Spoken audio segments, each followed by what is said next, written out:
오늘은 장자를 향한 아버지의 마음이란 제목으로 하나님의 말씀 전파하도록 하겠습니다. 지난주에 저는 오늘 본문인 잃은 아들을 되찾은 아버지의 비유를 통해서 탕자를 향한 아버지의 마음에 관해서 말씀드렸습니다. 오늘은 그 두 번째 시간으로 탕자를 지극히 환대한 아버지를 보면서 그 마음에 격한 분노와 심한 소외감을 겪을 수밖에 없었던 그 맏아들, 그를 향한 아버지의 마음에 관해서 살펴보고자 합니다. 오늘 본문의 말씀을 잘 이해하기 위해서는요, 우선적으로 지난주에 말씀드렸던 탕자 이야기를 좀 더 해야겠습니다. 이미 말씀드렸지만 탕자였던 둘째 아들은 아버지와 더불어 있었음에도 불구하고 그의 존재보다는 그가 가진 소유에 더 관심이 많은 사람이었습니다. 그래서 살아있는 아버지를 향해서 유산을 요구했고, 결국 그 유산을 받아서 먼 나라로 떠나가서 허랑방탕하게 살았습니다. 하지만 세상의 삶이 결코 녹록지 않았고 결국 완전히 거렁뱅이가 되어서 그 아버지께 돌아올 수밖에 없었습니다. 막장의 인생에서 선택의 여지가 없는 기양이었다 볼 수 있지요. 그런데 그 아버지께서 그를 어떻게 대해주셨습니까? 아주 크게 환영할 뿐만 아니라 그를 위해서 잔치를 열어주고 또 아들의 지위를 되살려 주셨습니다. 용서하시고 회복하셨다 볼 수 있습니다. 자, 우리는 본문 속에서 사랑의 아버지로 인한 큰 기쁨의 잔치를 목격하게 됩니다.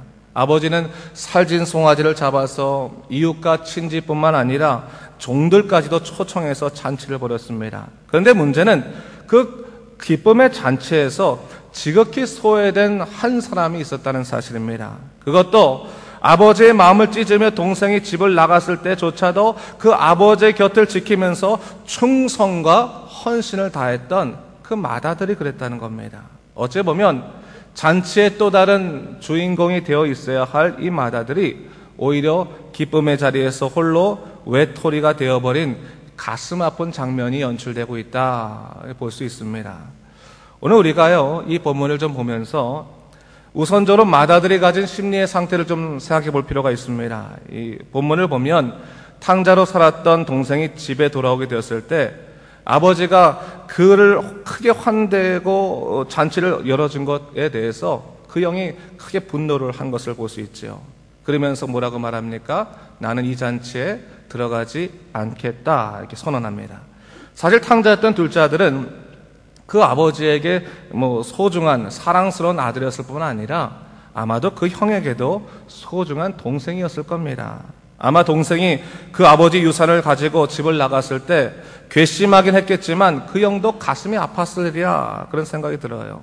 그러면서 가장 고통스러울 그 아버지를 생각하면서 적어도 나는 아버지를 떠나지 말아야지 하면서 아버지를 지켜드려야겠다 생각하고 그 자리를 지켰을 겁니다. 근데 오늘 이 맏아들의 모습이 어떻습니까? 동생이 온갖 고생을 다한 후에 집에 돌아왔음에도 불구하고 그 동생을 돌아보지 않았어요. 동생에게 가지 아니하고 또 그 아버지에게도 가려하지 않는 것을 볼 수 있습니다. 그저 혼자서 분인을 내면서 극한 혼란에 빠져든 것을 볼 수 있습니다. 과연 이 맏아들에게 무슨 일이 일어난 것입니까? 그가 마음이 좁아서 이렇게 행동할 걸까요? 그렇지는 않습니다. 어쩌면 그가 너무나 아버지를 사랑했기 때문에 벌어진 사건이다 볼 수 있어요.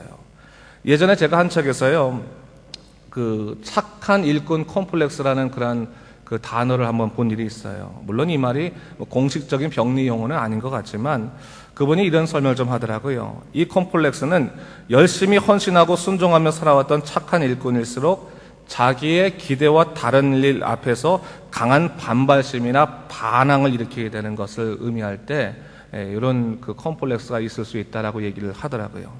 예를 들어서 착한 아내로 평생 살아왔던 이제 아내가 남편과 아내를 위해서 자녀를 위해서 평생 헌신과 살았던 아내가 어느 날 갑자기 폭발을 했어요. 폭발을 해가지고 집을 나가거나 아니면 난 더 이상 이제 가사유하지 않겠다 선언해 버리는 거예요. 가족들이 답답하긴 한데 그런 일이 일어날 수 있지요. 또 어떤 경우에는 회사에서 온갖 잡다한 일을 말없이 잘 하던 한 충성적인 사람이 어느 순간에 갑자기 돌변해서 그 단체에서 가장 말썽을 일으키고 문제를 일으키는 사람으로 돌변할 수도 있습니다.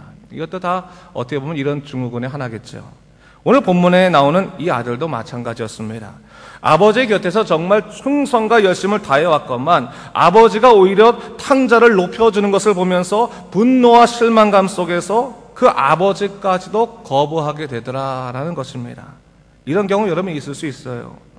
종종 발생합니다. 특별히 묵묵히 가족을 뒷바라지해줬던 착한 아내가 그러면요, 다른 가족들이 어떻게 해야 될지 모르는 거예요. 그래서 도대체 왜 그러냐, 뭐 돈을 적게 줘서 그러냐, 왜 그러냐, 막 이리저리 회유하지만 말이 안 통해. 무엇이 문제일까요? 착한 일꾼 콤플렉스가 일어나는 가장 커다란 이유는 지금까지 자기가 확신하며 살아왔던 그 확고한 신념이나 비전이 무너지면서 다른 모든 일에까지 흥미를 잃어버리게 되는 것입니다. 비전의 붕괴가 일상의 붕괴로 이어진다고 하는 것입니다.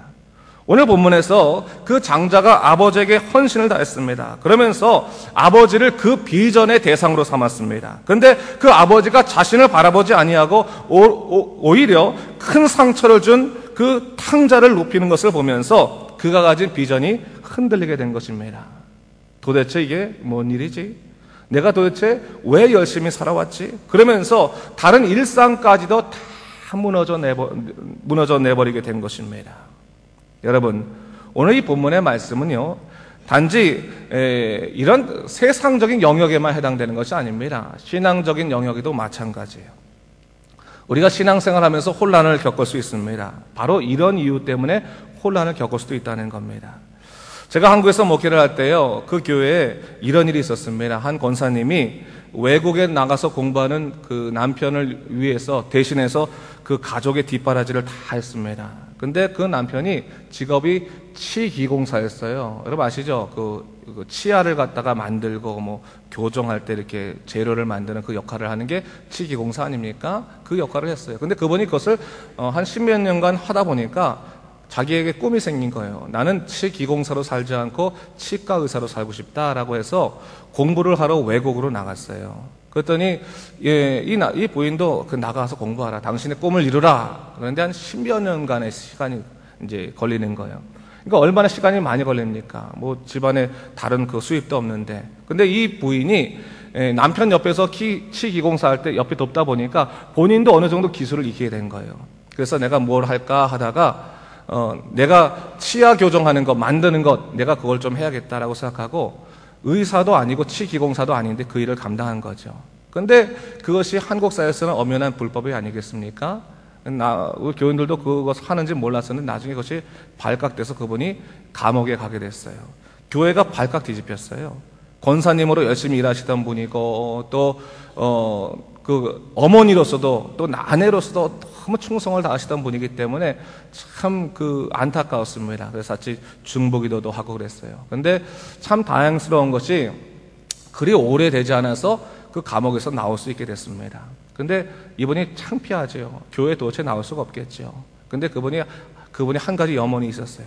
내가 하나님한테 위로를 받으리라. 하나님을 만나고 싶다라 생각해서 그냥 창피한데도 불구하고 교회를 나와서 예배를 드리기 시작했습니다. 근데 문제는 거기에서부터 시작됐어요. 그분이 와서 예배를 드리기 시작하니까 그것을 본 다른 사람들이 화가 나고 분노를 내기 시작한 거예요. 어떻게 저렇게 죄를 짓고 잘못한 사람, 직분 잘한 사람이 저렇게 죄를 지어놓고 어떻게 저럴 수 있을까 하면서 분노가 내면서 어떤 분들은 저렇게 놔둬서는 안 된다라고 말하고 어떤 분은 또 나는 이런 교회에 나오지 못하겠다. 난 저 사람과 같이 신앙생활하지 못하겠다라고 생각하면서 교회를 나오지 않겠다는 거예요. 내게는 저 사람이 신앙의 걸림돌이다 말하면서 도무지 이해할 수 없다고 하는 그 일들을 제가 목격한 일이 있습니다. 근데 제가 그때 그런 생각을 해봤어요.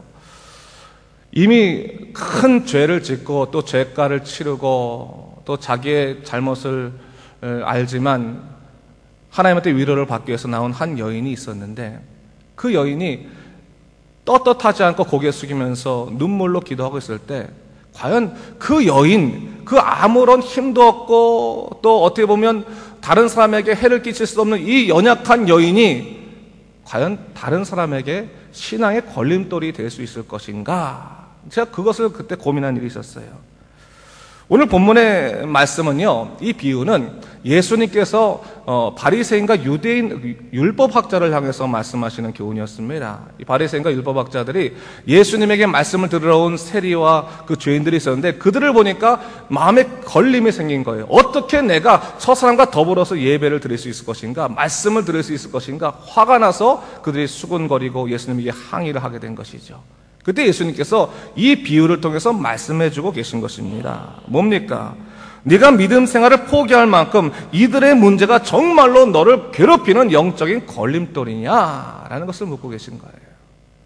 오늘 우리가 이 마다들의 고민 앞에서 아버지의 마음을 좀 돌아보길 원합니다. 아버지는 자신을 버리고 떠난 탕자를 사랑으로 그 품에 안으셨습니다. 그리고 용기 내어 다시금 그 아들이 용기 내어서 아들로 서기를 원하셨습니다. 그런데 또 하나의 아버지의 고민은 마다들에 관한 것이었습니다. 자신의 옆에서 충성을 다했지만 오히려 그 아들이 상처를 입어서 혼란에 빠져버리고 말았습니다. 본문을 보니까 이 아들이 격분해서 잔치가 열렸음에도 불구하고 그 자리에 들어가지 않았어요. 그때 그 아버지가 나와서 그 아들에게 이렇게 권면합니다. 상한 감정을 되살리기 위해서 아버지가 나오셨습니다. 그때 먼저 그 아들이 이렇게 얘기하죠. 아들이 29절 말씀에 이렇게 말합니다. 아버지, 내가 여러 해 아버지를 섬겨 명을 어김이 없거늘 내게는 염소 새끼라도 주어서 나와 내 친구로 하여금 즐기게 하신 일이 없는데 어떻게 아버지의 살림을 창녀들과 함께 삼켜버린 이 아들이 돌아왔는데 그를 위해서는 살진 송아지를 잡아줄 수 있겠습니까? 항의를 하는 거죠. 내가 아버지께 충성을 다하며 어떠한 불순종도 안 하고 묵묵히 일해왔는데 왜 아버지는 나를 선택하지 아니하고 저 탕자를 선택했습니까? 도대체 내가 이것을 어떻게 받아들여야 하겠습니까? 라는 고민을 얘기하게 된 것입니다. 그때 아버지가 이렇게 권면합니다. 31절과 32절 말씀인데 여러분 다 같이 우리 함께 읽도록 하겠습니다. 시작. 아버지가 이르되 예 너는 항상 나와 함께 있으니 내 것이 다 네 것이로되 이 내 동생은 죽었다가 살아났으며 내가 잃었다가 얻었기로 우리가 즐거워하고 기뻐하는 것이 마땅하다 하니라 했어요. 자, 아버지의 대답에서 우리가 이 마다들을 향한 아버지의 마음을 알 수 있는데요. 그 첫째가 뭡니까? 너는 복을 받을 자가 아니라 이미 복된 자다라는 사실을 알려주고 계시다는 겁니다. 본문에서 아버지가 말합니다. 너는 항상 나와 함께 있으니 내 것이다 네 것이로되 아버지가 그 마다들에게 분명히 확인시켜주는 것이 있습니다. 네가 가진 가장 커다란 복은 네가 항상 나와 더불어 있었다라는 그 사람이라는 사실이다. 그것을 확인시켜주는 거예요. 사실 둘째 아들은 그 아버지와 함께 있음에도 불구하고 아버지라는 존재가 아니라 아버지라는 소유를 선택했던 겁니다. 그래서 그 소유를 얻었을 때 아버지를 떠나게 된 것이죠. 하지만 장자는 달랐어요. 그는 아버지와 더불어 있었습니다. 그리고 그 아버지에게 인정받기 위해서 열심히 일했습니다. 충성을 다했습니다. 그런데 지금 그가 겪고 있는 것은 탕자인 내 동생보다 못한 그것이었나라고 하는 혼돈이었습니다. 그런데 아버지가 그에게 무엇을 확인시켜 준 것입니까? 네가 정말로 복된 것은 네가 언제나 나와 더불어 있었다는 그 사실이라는 것을 기억해야 된다. 그것을 먼저 얘기해 주고 있어요. 여러분, 열심히 일하는 사람들에게 일어나는 문제들 중에 하나가 뭔지 아세요?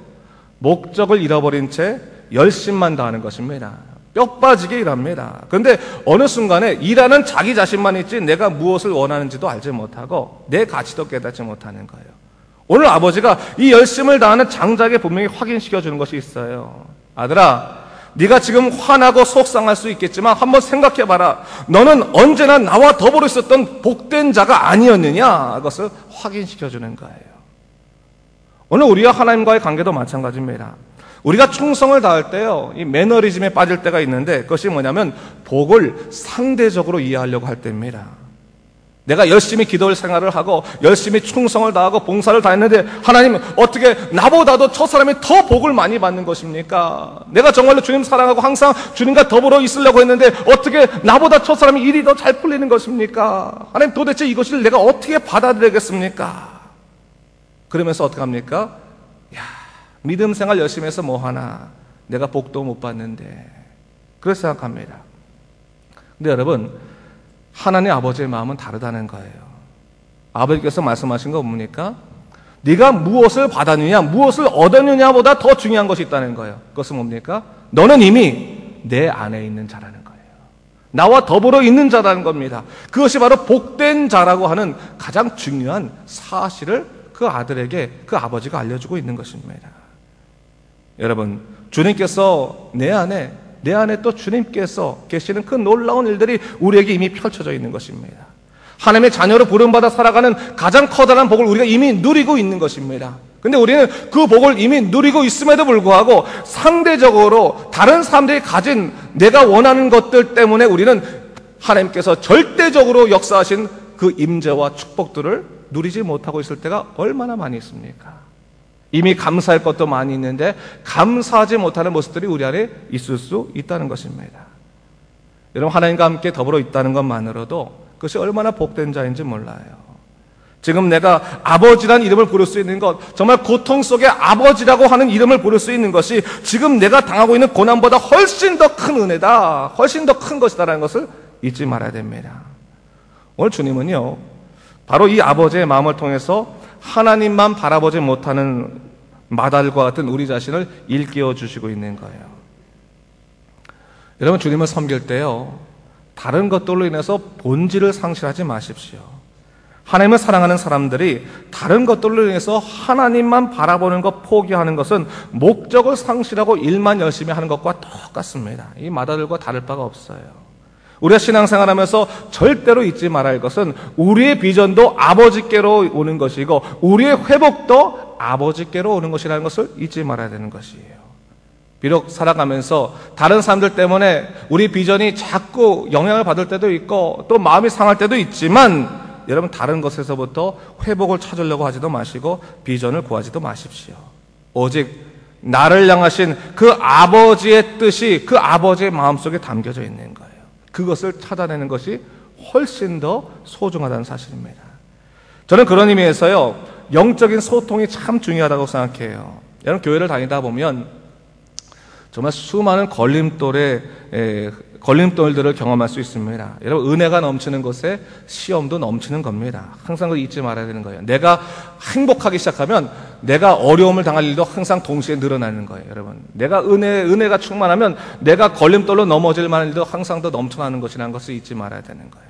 그러기에 내 믿음을 흔들릴 만한 사건들을 언제든지 우리가 만날 수 있습니다. 중요한 것은 뭐예요? 내가 하나님과 영적으로 지금 소통해 있는가? 내가 소통할 자가 누구인가? 바로 하나님이라는 사실을 잊지 말고 오직 주님만 바라보면서 오늘을 살아가게 하시는 하나님의 동행의 은혜에 내가 감사할 수 있어야 되는 것입니다. 그 복을 놓치면 소용이 없는 거예요. 시편 1편에서 복 있는 사람을 뭐라고 말합니까? 복 있는 사람은 악인들의 꾀를 따르지 아니하고 죄인들의 길에 서지 아니하고 오만한 자리에 앉지 아니하고 무엇을 말하는 거예요? 곁까지 흔들리지 말라는 거예요. 기웃기웃거리지 말라는 거예요. 중심 흔들리면 넘어진다는 거예요. 그러면서 뭘 말합니까? 오직 여호와의 말씀을 즐거워하여 그 율법을 주야로 묵상하는 자다. 성경에서 복 있는 자는 네가 그렇게 원했던 것들을 얻는 자이다. 네가 소원하고 기도했던 그 평생의 그 소원들을 이루는 것이다. 그것을 복 있는 자라고 말하지 않고 뭐라고 말합니까? 복 있는 사람은 오직 여호와의 말씀을 즐거워하여 그 율법을 주야로 묵상하는 자다. 뭡니까? 하나님과 영적인 소통을 하면서 매 순간 그분의 은혜 가운데 거하는 삶, 그것이 가장 복 있는 사람이다 라는 것을 얘기하고 있는 거예요. 다른 데서 복 찾지 말라는 거예요. 이미 복이 있다는 거예요. 복이 있다는 거예요. 너 예수의 능력으로 말미암아 구원받은 백성인데 뭘 이렇게 자꾸 헤매면서 하나님 저 복 없습니다. 복 없습니다. 좀 복 좀 주십시오. 왜 저에게는 하나님의 놀라신 역사가 없습니까? 고민하느냐? 이미 복된 자다. 그것을 얘기하고 있는 것이죠. 그러면서 두 번째로 본문에서 말하는 아버지의 마음이 뭡니까? 그 마다들에게 그 아버지가 원하는 것이 뭡니까? 내 기쁨에 참여하라는 거예요. 아버지의 기쁨에 참여하는 것, 그걸 원하시는 것, 그것이 바로 아버지의 마음이라는 것입니다. 우리 32절 말씀인데 32절 말씀만 다시 한번 같이 읽어볼까요? 32절 말씀 읽겠습니다. 시작. 이 내 동생은 죽었다가 살아났으며 내가 잃었다가 얻었기로 우리가 즐거워하고 기뻐하는 것이 마땅하다 하니라 했어요. 몇 가지 중요한 표현이 나오죠. 첫 번째, 내 동생이다. 지금 네가 격분하고 있는 그런 자가 남이 아니라 바로 네 동생이다 라고 하는 관계 확인을 시켜주는 게 우선적으로 나오고, 또 뭡니까? 우리가 지금 뭘 해야 되느냐? 즐거워하고 기뻐해야 한다라고 하는, 이 기쁨이 나 혼자만의 기쁨이 되어서는 안 되고 우리 모두의 기쁨이 되어야 한다는 것을 분명히 알려주고 계십니다. 아버지께서는 그 마들에게 내 기쁨에 참여할 것을 지금 권유하고 계시다는 거예요. 바로 아버지의 기쁨에 참여하는 것입니다. 여러분, 우리 신앙생활 할 때요, 여러분이 추구하시는 기쁨이 뭡니까? 내 기쁨만 추구하세요? 내 만족만 추구하세요? 아버지의 만족을 추구하십니까? 좀 생각해 볼 필요가 있어요. 여러분, 우리가 신앙생활 할 때요, 내 만족만을 위해서 내가 신앙생활하고 내 기쁨만을 위해 신앙생활 한다면요, 솔직히 얘기해서 굳이 교회 다닐 필요 없습니다. 혼자서 있는 게 더 은혜됩니다. 인터넷 틀어놓고 은혜로운 설교 잘 하시는 목사님 설교 듣고 또 찬양 듣고 정말 기뻐하면서 교회에 나가지 않고 그냥 교회 나가면 시험 들 일 더 많거든요. 그러니까 그냥 혼자서 그냥 내 마음 잘 삭히고 살아가는 것이 더 기쁨 될 수도 있어요. 근데 여러분, 분명히 아실 게 뭐냐면요, 우리는 믿음 생활하는 것이 내 만족을 위해서 하는 것이 아니라 아버지의 만족, 내 기쁨이 아니라 아버지의 기쁨을 위해서 하는 것이라는 걸 잊지 말아야 되는 것이에요. 아버지의 기쁨이 먼저예요. 그리고 그 기쁨에 참여하는 것입니다. 그러기 위해서는요, 때때로 내 삶에 고통을 주는 일 가운데서도 하나님의 기쁨을 위해서 나를 절제할 때도 필요할 때가 있다는 것을 잊지 말아야 되는 거예요. 제가 목회를 하면서요, 여러 가지 이야기를 많이 들었지만 제가 결심한 것들이 하나 있습니다. 제가 목회 선배를 보면서요, 참 이런 얘기를 많이 들어요. 교회 성장시키기 위해서 일꾼이 필요하지 않습니까? 그런데 그 일꾼이 필요할 때 목사님들이 주로 이런 말 하죠. 집사님들한테 가서 집사님 정말 중요한 사람입니다. 제 오른팔이 되어 주십시오. 우리 같이 함께 교회를 잘 이끌어 봅시다. 잘 해봅시다. 이렇게 말하고, 또 교인들도 이런 말도 해요. 우리 목사님의 꿈을 잘 펼쳐드리도록 우리 목회를 도웁시다. 이런 흔한 말들 많이 들립니다. 참 고마운 말이긴 하지만 점점 생각이 다릅니다. 교회는 주님의 일꾼이 필요한 곳이지 목사의 일꾼이 필요한 것이 아닙니다. 또 교회는 목사의 꿈이 펼쳐지는 것이 아니라 주님의 소원이 이루어지는 것이 교회라는 거예요. 목사는 단지 영적인 가이드로서 자기 사명을 다할 뿐이지 자기가 중심돼서도 안 되는 거예요. 다른 모든 사람들도 마찬가지입니다. 우리가 어떻게 하면 주님의 소원을 들어드릴까? 그것을 이 교회를 통해서 나는 무엇을 할 것인가를 생각해야 되는 것이지 내 소원을 펼치기 위해서 교회가 있는 것이 아니에요. 항상 우리가 내 마음보다도 우선되는 것은 주님의 마음을 우선적으로 돌아볼 필요가 있는 것입니다. 그러기 위해서는 깨어있는 영성이 있어야 되는 거예요. 깨어있는 영성. 어떻게 하면 내가 주님이 원하시는 일을 감당할 수 있을 것인가라는 생각을 우리가 잊지 말아야 되는 것이에요. 오늘 말씀의 마다들은 분명히 충성된 일꾼인 것은 분명했습니다. 또 아버지에게는 자랑스러운 아들이었습니다. 하지만 문제는 뭐였어요? 그가 아버지의 마음을 읽지 못했기 때문에 열심히 일하고 나서도 그 아버지의 마음과 다른 방향으로 살아갈 수밖에 없었다는 사실이에요. 하나님의 마음을 읽고 또 아버지의 기쁨에 참여하기 위해서 나는 어떤 사람이 되어올 것인가를 우리가 곰곰이 생각하지 않을 수 없는 것입니다. 여러분, 교회는 비전과 회복, 소통과 나눔이 있어야 됩니다. 하나님의 비전을 깨닫고 그 안에서 영적인 회복이 일어나는 것이며 주님의 마음과 깊은 소통이 있으며 이를 통해 사랑의 나눔이 있어야 되는 것입니다. 그것이 있어야 교회는 거예요. 한번 따라해 볼까요? 비전과 회복, 소통과 나눔, 이것이 있어야지 교회가 되는 거예요. 여러분, 복 있는 자입니다. 여러분, 이미 복 있는 자예요. 저는 여러분들 가운데서 하나님의 놀라운 역사를 많이 보게 됩니다. 근데 중요한 것은 뭐예요? 우리 자신이 이미 복된 자라는 사실을 자꾸 잊어버리고 어떻게 하면 내가 복을 얻을 수 있을 것인가를 끊임없이 생각하다 보니까 내 안에 누릴 수 있는 하나님의 놀라운 역사를 우리가 멈추게 할 때가 참 많이 있는 거예요. 그냥 그러지 마십시오. 여러분들이 이미 주님이 세우신 귀한 믿음의 도구입니다. 그러기 위해서는 여러분, 하나님의 소원을 이뤄드리는 사람이 되시기 바랍니다. 여러분 소원 중요하죠. 그럼 여러분을 위해서 기도하지 말라는 거 아닙니다. 여러분 기도 열심히 하시되 항상 우선적으로 나는 하나님을 위해서 어떠한 사람이 될 것인가, 또 하나님께서는 어떠한 사람을 원하시는 것인가 끊임없이 묵상해야 되는 거예요. 교회도 마찬가지입니다. 제가 칠레영락교회 목회를 하면서 여러분과 더불어 목회하면서 항상 생각하는 거 그거예요.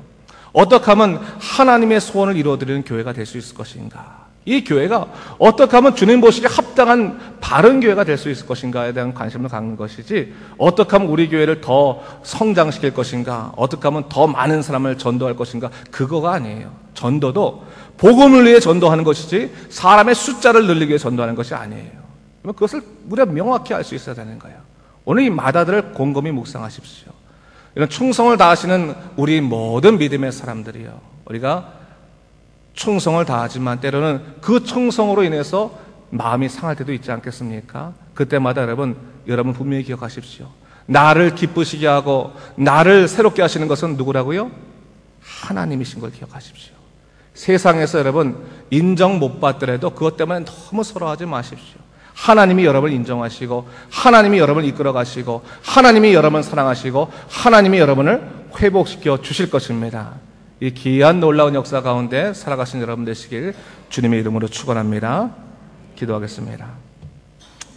주님 감사합니다. 하나님께서 사랑하시는 믿음의 사람들, 우리에게 아버지 귀한 그 아버지의 마음 보여주신 것 감사합니다. 탕자를 향한 마음, 또 장자를 향한 마음, 그 마음을 보면서 아버지께서는 그 마음이 항상 우리를 향해 계시다는 것을 다시 한번 깨닫게 됐습니다. 주 하나님 아버지, 잊지 않게 하여 주시옵소서. 내 생각과 내 마음이 다가 아닙니다. 하나님의 마음이 온전히 다하신 것을 기억하게 하여 주시고, 오로지 주님의 뜻대로 살아갈 수 있는 믿음의 삶이 되도록 인도하여 주시옵소서. 감사드리며 예수님 이름으로 기도드립니다. 아멘.